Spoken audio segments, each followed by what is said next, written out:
Welcome to our channel. In today's video, we'll show you how to transfer data from one Samsung phone to another one. First, open your browser and visit the MobiKin website. The link is provided in the video description. On the website, locate MobiKin Transfer for mobile and click the free trial button. Once the download is complete, double-click the installer and follow the prompts to install the software.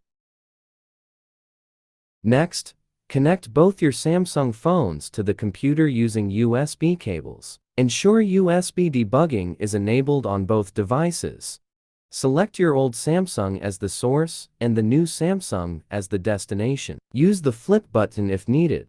Now, choose the types of data you want to transfer. Once you've selected the data types, click the Start Transfer button. The transfer process will begin, and you can monitor the progress on the screen. This may take a few minutes depending on the amount of data. When the transfer is complete, you'll see a confirmation message. That's it. You've transferred your data from one Samsung to another. If you found this helpful, give us a thumbs up and subscribe for more tech tips. Thanks for watching.